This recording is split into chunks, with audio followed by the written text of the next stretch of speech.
Sometimes what breaks us isn't a scream. It's a whisper. It isn't a door slammed in our face, but a sweetly spoken sentence, as if it were normal. That's how it was with me. My mother told me so casually, so politely, it almost sounded like a favor. "There's no room for the kids this year, Illa." Her voice sounded calm, almost syrupy, but inside it cut through me like a shard of glass. She was talking about Thanksgiving, a date that, hey, for so many families, is a symbol of union, of a full table, of laughter between plates of hot food. But for me, for my children, it was always a reminder of exclusion. In that moment, I didn't scream, I didn't cry, I didn't ask for explanations. I just gripped the phone tight, looked at the photo she had just posted. My sister with her twins, smiling by the lake house fireplace. Even the dog with a blanket monogrammed with his initials. And understood that, once again, we had no place. And do you know what I did? I hung up the phone. I went to the window, I took a deep breath, and I made the quietest yet most powerful decision of my life. If there was no space for my children in that family, then I would create a space where they would always be the center, where there would always be room for us. And that's how I began building the greatest turning point of my story. But before I tell you how that decision changed everything, I need to go back to the beginning. I need to show you where this pain came from, because only by understanding the roots will you grasp the strength of the tree I decided to plant.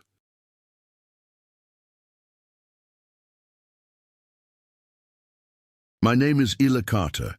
I'm 34 years old, mother of two wonderful kids, Lily and James, and for my whole life, I've been the invisible daughter. My sister Natalie is 3 years older. From an early age, she seemed to shine without effort.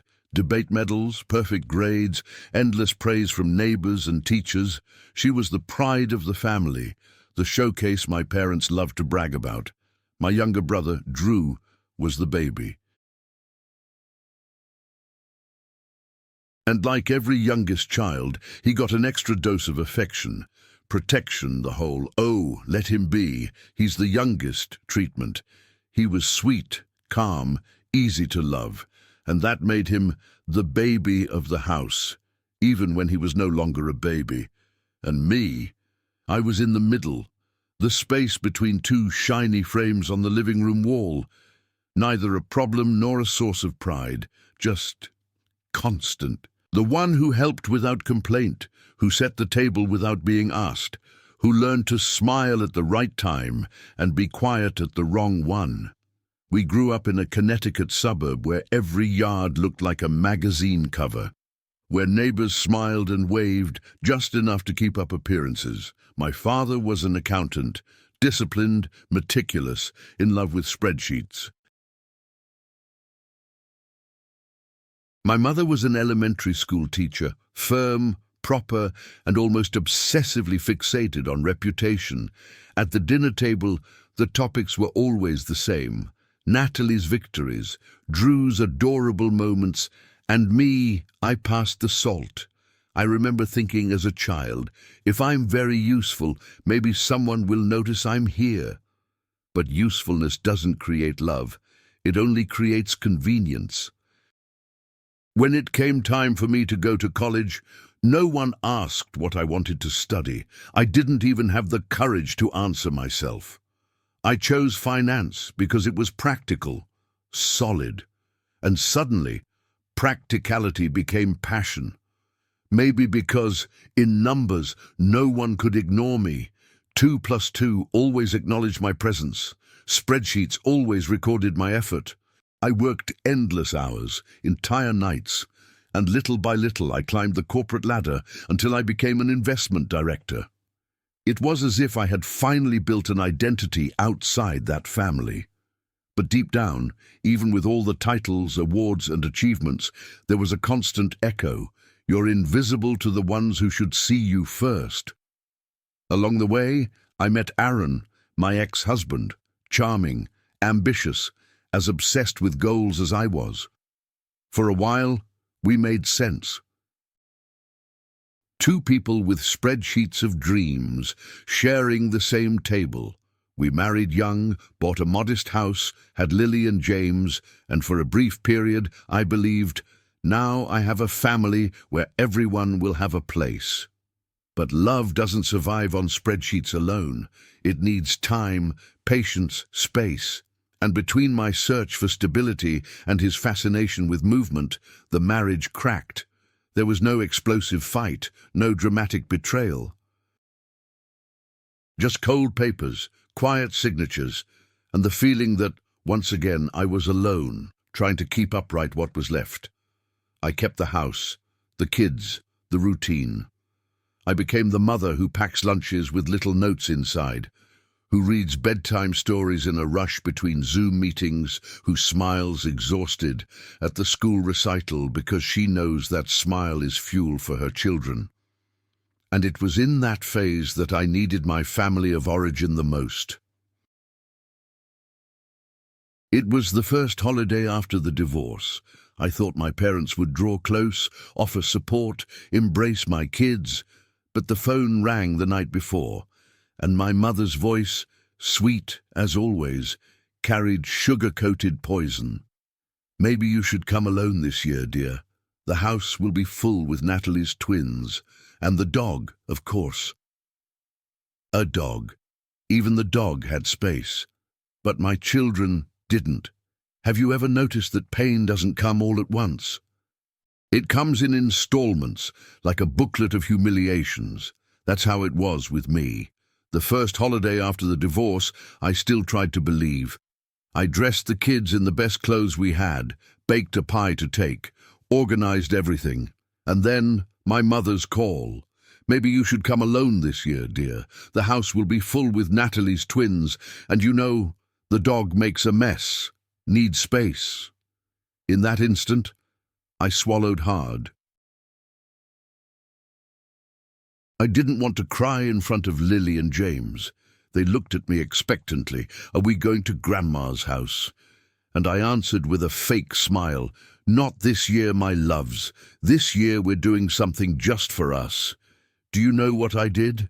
I made cookies, put on a Christmas movie, and pretended it was fun to spend it alone.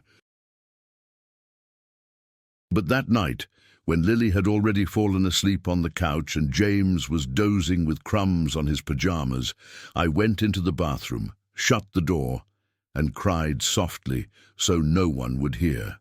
The problem is, it wasn't just once. It was the first of many. And the more it happened, the more predictable it became. In the second year, when the phone rang, I already knew the script. Her voice trembled just enough to sound regretful. "Dear, you know how it is. Your father gets nervous when the house is full. Maybe next year." Next year. That was the refrain of our exclusion. And meanwhile, on Facebook, there were the photos. My sister Natalie with her kids in matching pajamas. My parents smiling in front of a 12-foot Christmas tree. The dog, yes, the dog, with a Christmas stocking embroidered with his name. And my children, nothing. Not even a mention, not a memory. Have you lived that, looking at a photo and realizing absence hurts more than any word, because absence also screams? On the third exclusion, something changed. It wasn't just with me, it was with my children. Lily, who already understood things a bit more, looked at me with watery eyes and asked, "Mom, does Grandma like the dog more than she likes us?" Can you imagine hearing that from your daughter's mouth? The child you carry in your arms, whom you comfort in the middle of the night, whom you promise the universe you'll protect. In that moment, I felt my heart break into pieces too small to glue back together. I didn't know what to say. I hugged her tight. I said, "Of course not, my love." But when I went to shower, I cried in secret, the hot water trying to wash away the truth running down with my tears. And even so, do you know what I did? I kept trying to be the peacemaker. I sent gifts, called to give updates, offered my home, always receiving polite excuses, always hearing rehearsed justifications. Why? Because I believed that if I showed enough effort, they would change. But effort doesn't buy space. It doesn't buy love. That's one of the biggest lies we learn. If I do everything right, one day they'll accept me. They won't. Because those who decide not to see you will never see you, no matter how brightly you shine. The snap came one summer. My parents called about the 4th of July holiday. My mother, with her practiced voice, "Ela, dear, you know the lake house is full. The basement flooded. Space is impossible. It's better if you don't bring the kids this time," I answered calmly. As always, "All right, Mom. Maybe another time." But that same night, I got a message from Drew, my brother. "You won't believe this." And attached, a photo. The basement, freshly renovated. New carpet. A big screen TV. A game table. Natalie's twins laughing, playing video games in the space my mother had said just hours before was unusable. And behind them, a sign on the wall that read, "Family is what makes this house a home." I stared at that photo for minutes, and the irony burned in my chest like a branding iron. It wasn't about space. It never had been. It was about choice, about who they made a point of including and who they didn't. After that photo of the renovated basement, something in me broke for good. I'd gotten used to the excuses. The house is full, maybe next year, but seeing my nephews smiling in the space my mother had claimed just hours earlier was unusable. That was like being punched in the stomach. And to make it worse, the sign on the wall, "Family is what makes this house a home." I almost laughed, but it was a bitter laugh. It was as if that phrase were mocking me, mocking us, mocking my attempt to believe we still had a place at that table. Have you felt that realizing the excuse was never about lack of space, but lack of willingness, seeing with your own eyes, the proof that it was never about logistics, but about priorities? The worst part is, my children began to understand. Before, they accepted any excuse I made up, but children grow, and with growth comes perception. One night, Lily was on a video call with her cousin Emma. On the other end, Emma smiled in her decorated room, talking about the lake vacation, and suddenly her voice took on that smug tone only a child who copies adults can muster. "Grandma said your apartment is too small for big dinners. She likes coming here better." I was in the hallway, listening, frozen, as if each word were a brick being stacked on my chest. Lily ended the call without saying anything. Then, with those big eyes full of questions, she looked at me and whispered, "Mom, is it true? Is our home too small for them?" In that instant, I wanted to scream, to break something, but I swallowed it. I knelt beside her, held her hands and said, "No, sweetheart, our home is the perfect size for us. Some people only know how to value what looks big. They forget what's real." She nodded like someone who wants to believe, but I saw it.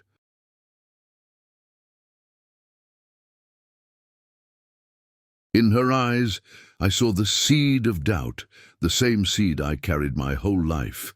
Am I not enough? A few days later, it was James who spoke. He was playing with blocks on the floor when he asked, without looking up, "Mom, why doesn't Grandma ever invite us? Is it because we're not family?" Can you imagine that question? An 8-year-old boy, believing he might not belong to his own blood. I froze, and in that second, all the exclusions, all the excuses, all the absences came together in a single scream inside me. I realized it wasn't about me anymore. I had endured years of being invisible, but now it was my children, and the wound I carried was being passed on to them like an inheritance I never wanted to hand down. That night, after they both fell asleep, I lay in the dark, staring at the ceiling. The silence in the house was heavy, almost suffocating. And in that silence, clarity came. They would never make room for us, because it wasn't about space. It was about value, about belonging. And I wasn't going to let my children grow up believing they were worth less than Natalie's dog. I got out of bed, sat in front of my laptop, and opened a search tab. Apartments for sale, New York. It wasn't luxury I was after. It wasn't status. It was something much simpler, yet far more powerful. A reset, a restart, a space where the only rule would be this: there will always be room for us. And with that click, the turning point of my life began. That dawn, while the city slept, I was in front of my laptop screen. My eyes burned, not just from tiredness, but from dried tears that still left my face hot. And there, between forgotten cold coffees and notifications blinking in the corner of the screen, I typed, "Penthouses for sale, Upper East Side." It wasn't an empty impulse. It was instinct, a necessity, because if they would never make room for my children, then I would create a space so large, so undeniable, that no one would ever be able to ignore us again. I started browsing the listings. Photos of windows opening onto the Manhattan sky, kitchens gleaming like promises, living rooms that seemed to breathe freedom. And each image stirred something in me, not because of ostentation, but because of the idea of belonging. I pictured Lily spreading paints and brushes across a huge table without fear of making a mess. I pictured James building Lego towers in sunlight pouring through tall glass. I pictured myself preparing dinner without having to apologize for lack of space. The more I saw, the clearer the decision became. This isn't a luxury. It's a right. It's the beginning of a new story. The next day, I called my financial advisor, Jennifer Torres. She'd known me for years, followed my trajectory, knew I never made a decision without thinking 3 times. "Ela, you're in a strong position. If you want, you can buy something truly incredible." I smiled, but it was a contained smile, because this wasn't about impressing, it was about liberating. Jennifer scheduled a few virtual viewings, and with each tour, I drew closer to what I was looking for. One apartment had a balcony overlooking Central Park. Another had a kitchen so spacious it felt made to gather stories, but the third left me speechless. 4 bedrooms, floor-to-ceiling windows, a rooftop terrace where the whole city seemed to fit inside your eyes. I felt it. There's no way to explain. It was as if that space had been waiting for me the whole time, as if it were saying, "Here, Ela, there will always be room for you." I signed papers with trembling hands but a steady heart. It was official. I'd just changed the course of our story. At first, it was just bare concrete, but little by little, we filled it with life. Lily chose to paint an entire Central Park mural on her bedroom wall. Blue sky, green trees, people walking. She wanted to bring the city inside our home. James, on the other hand, asked for constellations, a dark ceiling with stars that glow at night. "So I'll never be afraid of the dark, Mom." And me. I decided the living room would be the heart of the house, with plants, soft rugs, warm light, a place where laughter wouldn't be an exception, but the rule. Every detail was a silent message to the past. Here, space won't be scarce. Here, we are the priority. I remember the first night we went up to the terrace. The city shone beneath us like a sea of inverted stars. Lily ran to the railing and said, "Mom, from up here it looks like the world is ours." James lay on the ground, pointing at the sky. "Look, Mom, you can see Orion." I took a deep breath, and in that moment, for the first time in many years, I felt peace. Not the suffocating silence I carried before, but real peace, the kind that comes when you create a space where everyone belongs. I showed photos to Tyler, my best friend since youth. He looked, whistled, and said, "Illa, this isn't revenge, this is evolution." And I realized he was right. I wasn't buying walls, I was buying dignity. I was showing my children we don't have to beg for a place in anyone's life. For weeks, I kept it a secret. Neither my sister nor my parents knew. Just me, Lily, James, and Tyler. It was our little parallel world. On weekends, we went to the new home, decorated slowly, celebrated small victories, the sofa that arrived, the first meal in the sunlit kitchen, laughter echoing down halls that once were empty. I saw in my children's eyes something I hadn't seen in a long time. Pride. They finally felt they had a place to call ours. For weeks, that penthouse was our secret refuge. But secrets don't stay hidden forever. The first spark came from an innocent post by Lily, a photo of the mural she painted, captioned, "My New Room." It didn't take long. Natalie messaged my phone. "Mom said you bought an apartment in New York. Is that true? Which building? The twins are super excited. They want to visit." I read it and stayed silent. I simply replied, "We just moved in. We're keeping it simple this year." Natalie typed fast. "Perfect. Then we can spend Thanksgiving there." The kids have always wanted to see the Macy's parade. There was no invitation. There was appropriation. And that's when I realized what never fit in their hearts now fit in my living room. In the following days, the calls didn't stop. My father, "Your mother and I think it would be wonderful to gather the family at your new place. We can bring dessert." A distant aunt, who hadn't spoken to me in years, texted, "Heard about the apartment. We'd love to visit." Family is everything, right? Even cousins I barely remembered started following me on social media, commenting with fake enthusiasm. "Congrats, cuz, amazing place." Suddenly, the same family that had no space for my children had all the space in the world to settle into what was mine. The heaviest call, though, came from my father. He used that authoritarian tone that always made me yield as a child. "Illa, listen. It'll mean a lot to your mother if we do the holiday at your house this year. It's important to keep the family together, especially now that you've been so successful." I let the silence stretch. Then I asked, "Together? Dad, do you remember when Lily and James slept on air mattresses because Natalie's dog had my old room?" He cleared his throat, uncomfortable. "Don't start with that. We love all our children equally." Equally. The word sounded like an insult. I took a deep breath and answered, "Then explain that to my kids. Explain why the dog had a room and they didn't, because I don't forget, and neither do they." The silence on the other end was deafening, and for the first time, I felt I wasn't the one being cornered. He was. I told Tyler everything. He shook his head, laughing ironically. "They're not coming because they love you, Illa. They're coming because they love what you have."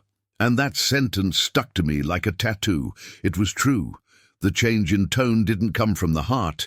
It came from convenience. I spent days reflecting. I could give in, open the doors, pretend we finally had space. But then I remembered the look on Lily's face when she asked if our home was too small. I remembered James questioning whether he still belonged to the family.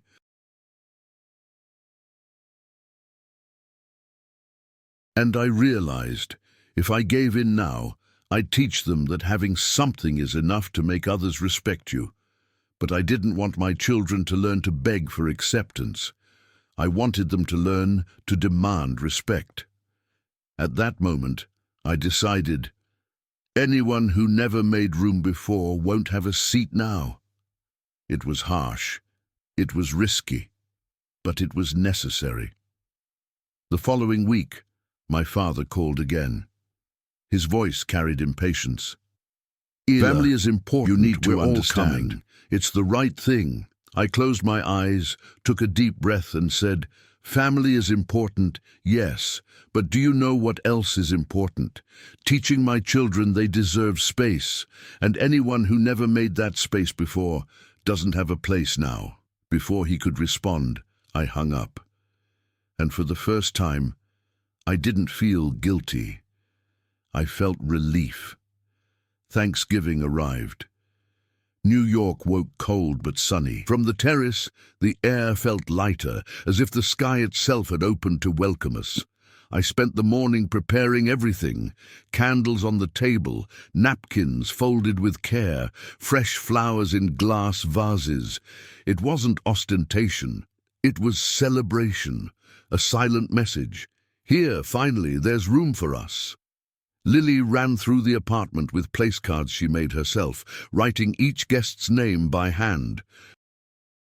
James, excited, tested the glow-in-the-dark stars on his ceiling to show later. I watched it all and felt a mix of pride and calm. That day wouldn't be about proving anything. It would be about living, laughing, existing without asking permission. Around 2 in the afternoon, the first guests arrived. Tyler and his wife brought the turkey, laughing loudly as always. Our neighbors from Boston showed up with homemade desserts. Drew arrived with flowers, a little embarrassed, as if he carried guilt along with the bouquet. I should have spoken up earlier, Illa, he murmured, handing me the lilies. Then don't let it happen again, I answered. And little by little, the house filled up. Laughter echoed, children ran, soft music played in the background. It was the sound of real life, a sound that had never existed for us in my family's homes. At 4:30, the elevator chimed. The door opened, and there they were. My parents, my mother, with a tense smile, held an apple pie. My father, stern-faced, carried a bottle of wine. "Illa, dear, this is extraordinary," my mother exclaimed, looking around. "Thank you," I replied, neutral. "Dinner's over, but you're just in time for dessert." I saw discomfort cross their faces. They expected a red carpet. They found firm doors. And then Lily and James came running down the hall. Air froze. My father cleared his throat, awkwardly kneeling before the children. "Lily, James, we haven't been the grandparents you deserve. We made excuses instead of space." That was wrong. My mother, tears in her eyes, knelt too. "We want to change, if you'll let us." The whole room went quiet. Every gaze turned to my kids, and for the first time, it wasn't mine to answer. Lily, steady, asked, "Will you come to my art show next month?" "Of course," my father answered without hesitation. James crossed his arms, looking at my mother. "And will we have a room at your house, not on the floor?" "Yes, sweetheart, a room just for you," she said, voice breaking. They hugged, small, fragile, but true. And in that embrace, years of silence began to melt. At that exact moment, my phone buzzed. "Natalie." "I can't believe you didn't invite us. Mom said your apartment is incredible." The twins were excited. "Even Bentley is sad. You're being dramatic, Illa. It's just Thanksgiving. Stop making everything about you." I read slowly, typed even more slowly. "Actually, Natalie, for the first time, it isn't about me. It's about my kids. If you want to be part of their lives, start by apologizing to them, not to me." The little typing bubble appeared, disappeared, came back, vanished again. She didn't reply, and honestly, it didn't matter. Not every story needs reconciliation. Some just need peace. That night, when everyone gathered for dessert, the table seemed to glow, not because of the candles or the crystal, but because each seat was occupied by someone who wanted to be there. James proudly showed his starry ceiling to Drew. Lily handed out homemade place cards to every guest. My parents, still embarrassed, tried to laugh along, and I looked around and thought, for years they said there wasn't room for us. Now the space is entirely ours. The next morning, I woke to a different silence. Not the heavy silence of exclusion, the calm silence of a house that had lived something true the night before. My children ran down the hallway, still talking about how the grandparents had promised to come to the art show and give them a real bedroom. They didn't speak like people who doubt. They spoke like people who believe, and that was already a victory. As I made coffee, I thought, maybe this is the start of a new language between us, maybe not perfect, but honest. In the weeks that followed, I noticed small changes. My parents started calling more often, not to pry, but to ask about the kids, and they kept their promise. They went to Lily's art show.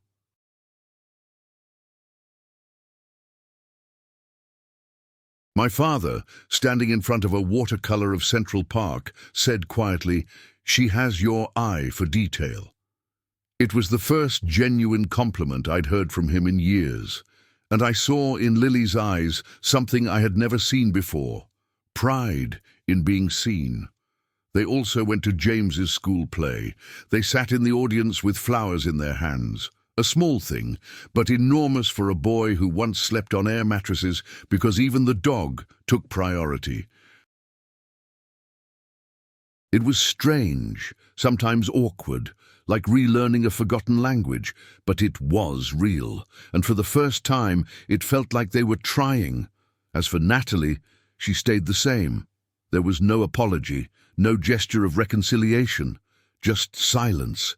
And surprisingly, I was at peace with that, because I learned not every story needs reconciliation. Some stories simply need closure.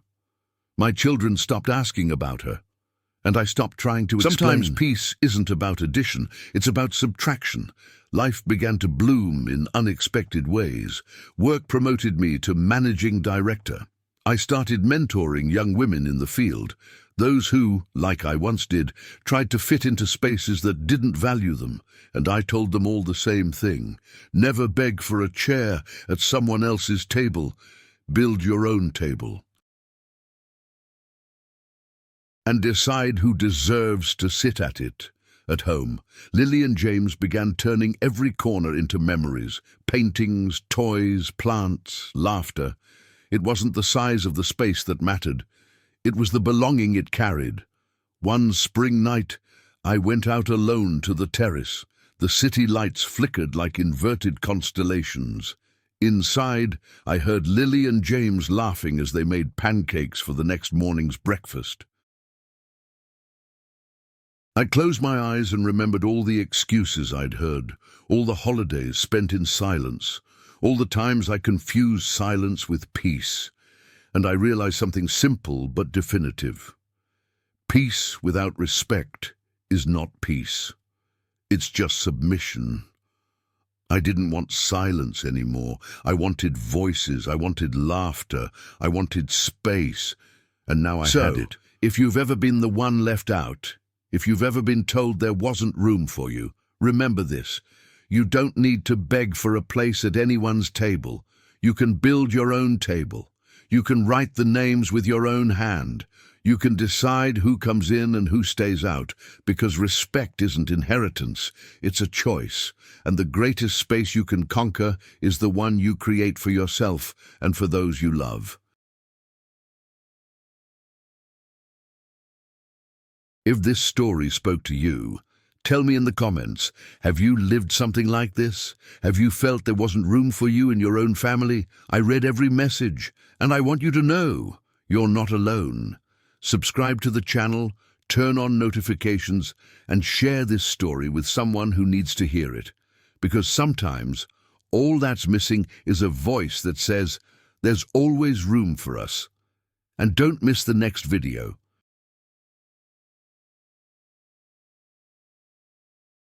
You'll hear the story of a man who was betrayed by his own brother, but showed that the greatest revenge isn't shouting louder, it's living stronger. For years, I confused silence with peace. I thought that if I didn't respond, if I accepted, if I kept quiet, everything would feel lighter. But silence only protects those who hurt us, and deep down, it doesn't ease anything, it only prolongs the pain. I had to learn the hard way that peace isn't built by silencing your own voice. Peace is built when you create space to be respected, when you decide you won't settle for scraps of affection anymore. When I bought the penthouse, many might think, oh, it's luxury, vanity, revenge. But for me, it was never about square footage. It was about belonging. Physical space was only a symbol of the emotional space my children and I deserved. A home isn't made of walls. It's made of names spoken at the table. It's made of laughter echoing down the hallway. It's made of memories no one dares erase. And in that apartment, every corner said, "You matter here. There will always be room for you here." Not everyone understood. Natalie never apologized, and maybe she never will. But I learned that not every bond needs mending. Some bonds, when they break, reveal they were never real. Choosing who sits at your table is an act of courage, because sometimes it means distancing the very people you most expected to be there. But courage isn't about hardness. Courage is about coherence. And I chose to be coherent with my children. Life is like a set table. Some seats are taken by those who arrive early, others by those who insist on staying. But it's up to you to decide who deserves to sit beside you. If someone didn't make room for you when you only had a simple chair, don't let them sit when the table is laden with banquets. Because gratitude isn't born of convenience, it's born of consistency. Today, when I look at Lily and James, I see more than children. I see heirs to a new way of living. They won't grow up believing their love is worth less than a dog's comfort. They will grow up knowing they will always have space, not because someone gave it, but because their mother built it. And if there's one image that defines it all, it's this. On our table, above each plate, there's a handwritten card. And on those cards, two simple but powerful words, always us. And I want to leave this with you, who listened this far. If you've ever felt left out, know this. You don't need permission to exist. You don't need to beg for space.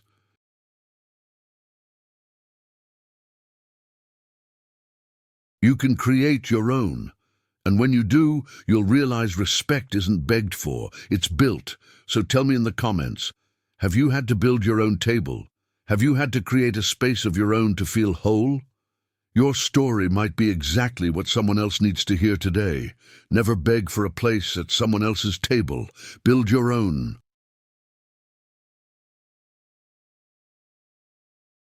And only let sit those who understand the value of the space you created. Subscribe, turn on the bell, and share this story. And remember, the most powerful space you'll ever occupy is the one you build inside yourself.